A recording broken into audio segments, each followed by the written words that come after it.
Com o desembargador Antônio Carlos Esteves, João Batista Damasceno e Rogério de Oliveira. Caminhar com um amigo no escuro é melhor que caminhar sozinho na claridade. É uma frase de Helen Keller. Professor, o senhor estava explicando aqui como foi a origem dessa exposição, Diálogo no Escuro. Antes disso, eu vou falar que Helen Keller era justamente o que a gente estava falando de deficiente visual e auditiva.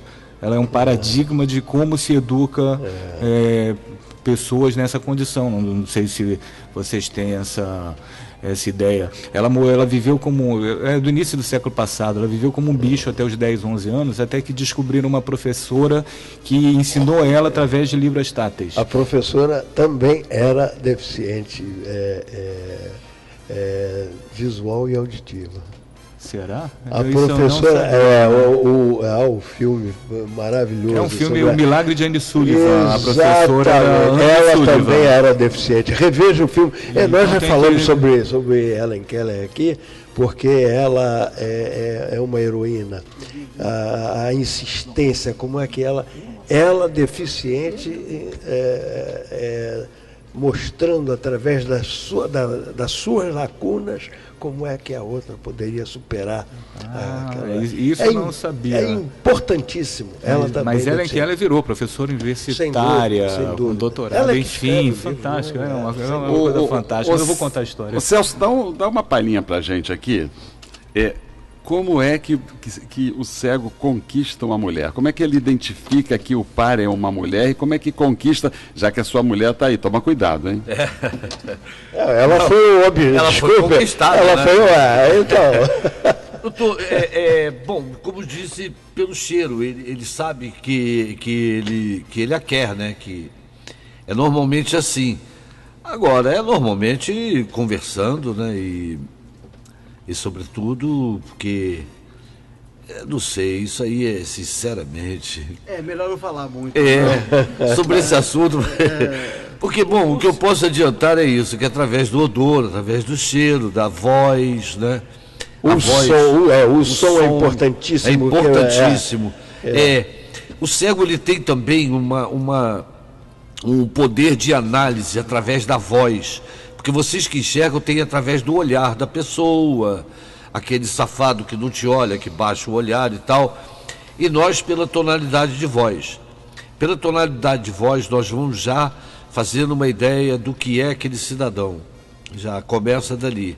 E aí com a convivência a gente vai, e é bem rápido que eu assimilo, por exemplo, o mal intencionado do bem intencionado. Por exemplo, você identifica bem quando o Eduardo Cunha está falando? Sem sombra de dúvida. Sem sombra de dúvida.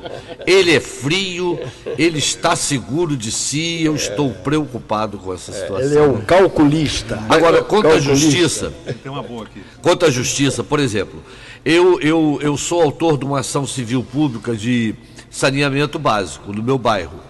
Porque eu ando com o cão no bairro, fora do bairro eu não ando porque eu ando de carro, com bateria, com a Helena. Então, o que acontece é que aí eu fui ter uma audiência no Ministério Público, ele foi me interrogar. Mas ele não me perguntava, ele perguntava para a Helena, o desembargador. E lá o desembargador não, perdão, o promotor. E lá no momento eu falei assim... Doutor, é o seguinte, eu sou cego, mas eu não sou surdo. O senhor não pode perguntar para mim? Desculpa, eu estava perguntando para ela, né? Parece, né? Tudo indica, né? Vamos voltar aqui. Obrigado, Celso. Eu vou só manter uma questão sobre essa questão de sentimentos. O desembargador Antônio Carlos também levantou isso mais cedo no início do programa. É interessante, a Lara Mara, que é uma das instituições que cuida de deficientes, vamos dizer, da profissionalização, a reabilitação de deficientes em São Paulo, tem uma propaganda, vamos dizer, um filminho, que mostra cenas assim do cotidiano. Homens e mulheres, homens e homens, mulheres e mulheres, enfim, se beijando com olhos fechados, segurando uma criança com olhos fechados, fazendo assim atividades prazerosas de olhos fechados. Então tem uma frase também que diz que as melhores coisas da vida você faz de olhos fechados, você sente com o coração e não com os olhos. Amigo então, ouvinte, não há orgasmo de olho aberto. A Silvia, a nossa convidada aqui da Estácio de Sá, ela diz assim, sendo a exposição itinerante, haveria como levá-la às universidades, por exemplo, se positivo, como se daria esse contato? E aproveita, professor Kalina, para dizer também do horário da exposição, dos horários aqui para as pessoas interessadas, e onde é a exposição aqui no Rio de Janeiro. Ela é itinerante no sentido de São Paulo começou em agosto e vai terminar em julho. Aqui no Rio começou em janeiro, vai terminar em outubro. Agora, a produção é muito complexa para poder tirar a luz e colocar todos os cenários. Então, é uma produção muito cara. Então, ela é itinerante nesse sentido. Você monta durante 3 meses, 6 meses, enfim, algum tempo, mas não dá para você montar para uma semana por conta do valor. A gente tem ideia de levar para outras cidades, quer dizer, tem interesse em Curitiba, em Brasília, mas aí tudo depende de patrocínio, aquela palavra-chave quando se fala Brasília de eventos culturais. Bom, né? Brasília ia ser bom. Eu acho que, na verdade, todo o país, mas Brasília tem Brasília tem uma interesse especial. Muitos cegos lá. Aqui no Rio, por exemplo, o nosso patrocinador é a Apex Brasil, que é um órgão semi-governamental. Então, quer dizer, eles têm uma área que eles apoiam para a exportação, que é de tecnologias assistivas, que são tecnologias para ajudar deficientes. E o Brasil é o 3º maior exportador de tecnologia assistiva do mundo, e ninguém sabe disso, nem eu sabia também, antes de começar e ter esse contato com a Apex. Então é muito interessante. Isso vai desde óculos, bengalas, softwares para leitura, por exemplo, audioguias e coisas do gênero. Então isso é muito interessante. Então a gente pode até levar para outros lugares, mas dependeria do patrocínio, do tempo, do espaço ser compatível, enfim, tem uma série de... Então, todos os dias? Vamos falar da parte de serviço. O Museu Histórico Nacional funciona de terça a domingo. De terça a sexta, o horário é de 10 da manhã até 5h30. Então, nossas últimas visitas começam às 4 horas da tarde. E no fim de semana, sábado e domingo, é de 2 às 6. Então, a última visita começa às 4h30. E paga ingresso? São pagos. De terça a sexta, a inteira custa R$12, exatamente a meia 6. E final de semana é R$20 a inteira e R$10 a meia. O ingresso fica à venda no ingressorapido.com.br. E a gente sempre recomenda que seja reservado o horário antes, porque final de semana muitas vezes fica muito cheio, você não consegue o horário que você quer. E é uma tristeza para a gente quando alguém chega lá e não pode visitar. Como a gente falou, são 8 pessoas por grupo, e quando enche. Também há cegos que visitam? Também há cegos que visitam, mas eu diria que não é o público-alvo. O público-alvo é mostrar justamente para quem não é cego como é essa vida. O que a gente tem muito são deficientes visuais que levam amigos. E para poder mostrar justamente para os amigos como é essa vida. A gente já teve a coisa mais impactante, mais, vamos dizer assim, pesada, deficientes visuais que foram com os pais. Os pais vão sentir a vida do deficiente visual, quer dizer, que muitas vezes eles já pensaram nisso, mas nesse momento eles vão viver aquela vida. Então está vendo, ouvinte, que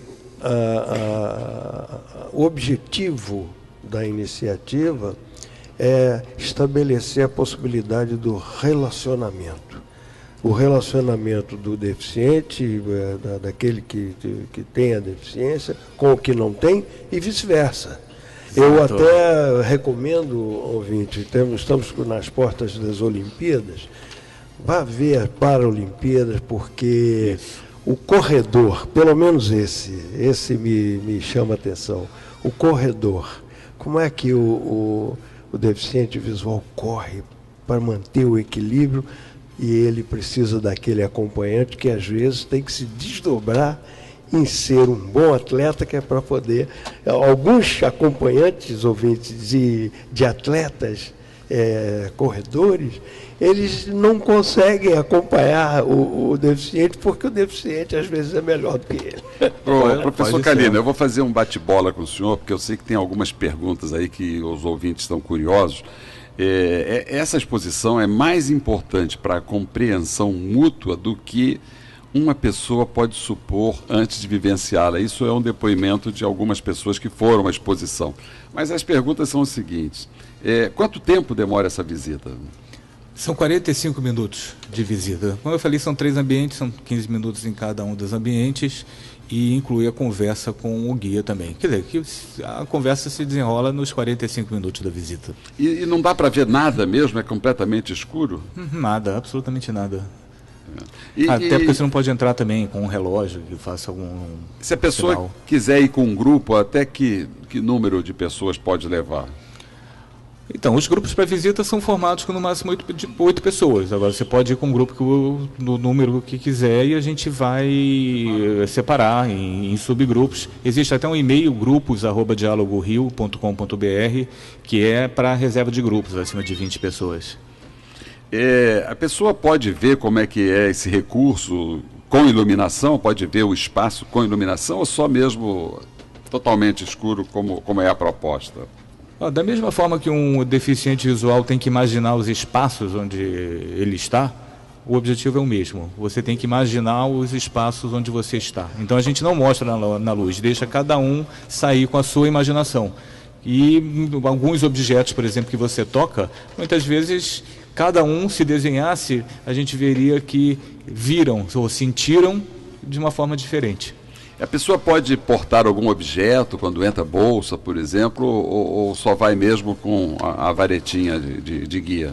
Não, só a bengala. O que acontece? Se você levasse alguma coisa, bolsa, algum objeto nas mãos, impediria ou aproveitar, porque você está com uma mão com a bengala e você tem que usar outra para tocar, para sentir os objetos, para identificar as coisas.